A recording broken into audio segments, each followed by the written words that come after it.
morning, Year 11. It's Friday, and what a week it's been. We started with a snow day. We had whatever Tuesday was. There was rain all Wednesday. Then we passed the grim milestone of 100,000 deaths on COVID. And then it's been a week. It's been a week, has it not? So I thought, what better way to round out the week than the standard answers. Thank you, by the way, to everyone that turned up yesterday in the morning. I hope you enjoyed the breakout rooms, and thank you very much for just touching base and letting me know you're all right. I do appreciate it. And thank you also to everyone that gave answers. Once again, I haven't marked them, but I do have them in front of me now in advance what the right answers are, and frankly I can't remember Wednesday, it was a long time ago. And unusually I'm recording this on actual Friday morning, which is why it's not gone up at the usual time. So without further ado, let's get on with the answers. You've got a busy day ahead, and the last thing you want to do is waste time watching videos. So here we go. Answers, because that's where we are now. Under recent COVID measures, what will be the fine for people attending a house party of more than 15 people? There were three options. Now, the answers are pretty evenly split on this one. The answer was £800. Home Secretary, I thought it might be. Home Secretary Priti Patel announced the move last week. She added that the government would not stand by while a small number of individuals put others at risk. Now, to be fair, there are cases of people putting others at risk, but the evidence suggests that most people are adhering to the rules, and indeed are adhering to them more as time goes on, not less. I wonder why we're in a crisis if people aren't doing it. The fines will double to a maximum of £6,400, because obviously the people that do it once are going to do it again. What is unusual about the official presidential Twitter account that's been transferred to Joe Biden? Several of you pointed out you didn't use Twitter. I kind of do. I still don't know. The answer is, yeah, it's had to restart with 0 followers. Twitter's not explained why the decision was made to clear the current followers, saying instead these institutional accounts will not automatically retain the followers from the prior administration, without a reason why. To be fair, they had been doing. Obama's account switching to Trump did keep its followers, so interesting. Graceland was a theme park for a house of Elvis Presley, Snake Hips.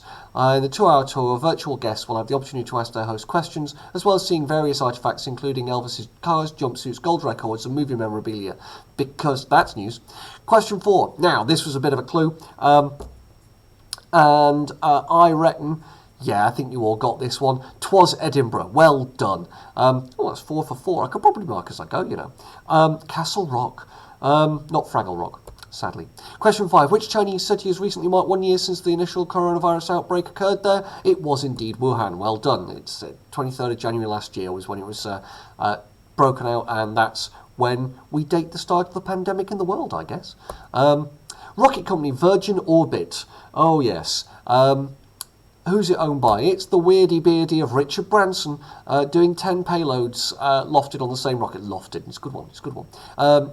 From the wing, under the wing of one of the entrepreneur's old 747 jumbos, because he's got them lying around, you see.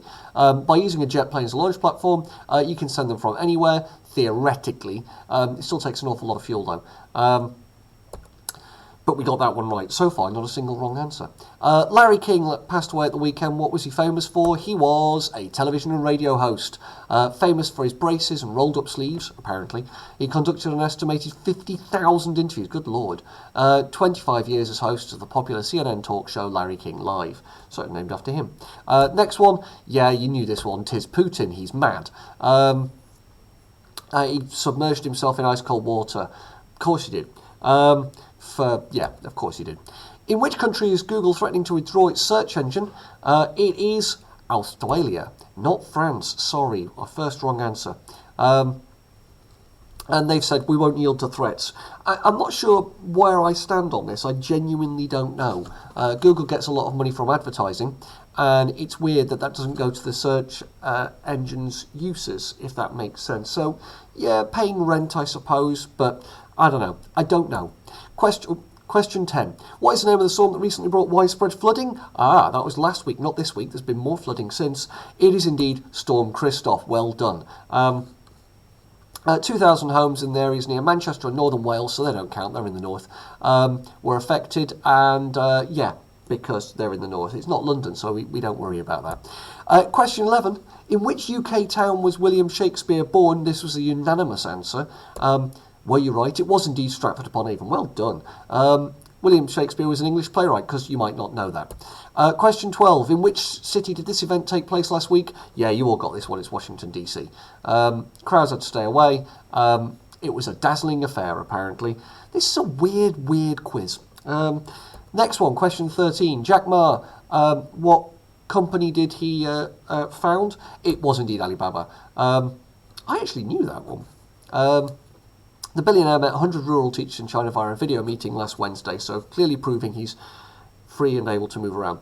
Question 14. Meghan Markle, currently suing the publishers of Mail on Sunday and Mail Online. There was a split here, and we have, you reckoned A. And you're right. 5 news articles published in February 2019 used parts of a letter and were a triple-barrelled invasion of the Duchess's privacy, whatever that means.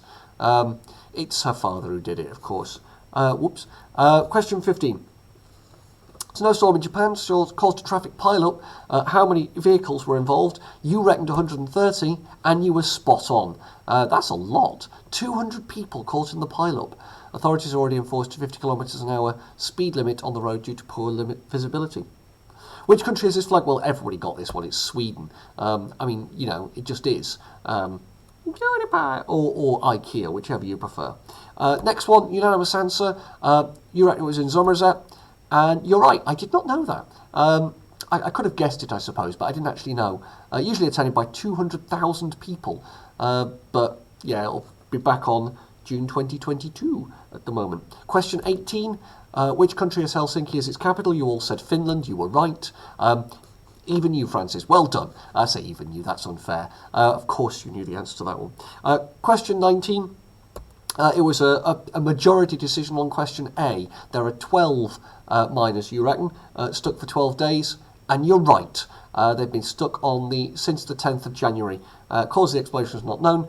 10 other miners remain missing. Their fate unclear. I reckon they're dead. And question 20, what is the last name of this US politician? And, well, you got this one too. Well done. It's Harris, Kamala Harris. She's the first female, first black, first Asian American US vice president. And there you go. She's of Indian Jamaican heritage. And that's it. That's the answers. So I hope that was of interest. I hope it didn't take up too much of your time. I'm hoping that you're looking ahead to a lovely day. And if you're doing this later in the day, if you're looking at this video, say, I don't know, toward the end of lessons, I hope you've had a lovely day. And I hope all lessons have gone well. Have a lovely weekend, Year 11. I will obviously see you in the new week. And I'll try and run a couple more morning sessions on Teams, because that seemed to go down reasonably well, and it's more likely that you'll be able to turn up. So it's likely to be Thursdays, as I have a lot of Teams meetings on Thursdays, so it makes sense to put them all on the same day from my perspective. But as I say, have a lovely weekend. Do make sure you get out for something, even if it's just a walk with your parents, and make sure you keep active and not just sitting in front of a computer the whole time, he says from a video on the internet that can only be watched on a computer or a phone. Yeah, hypocritical much. Have a lovely day, and I will see you in the new week.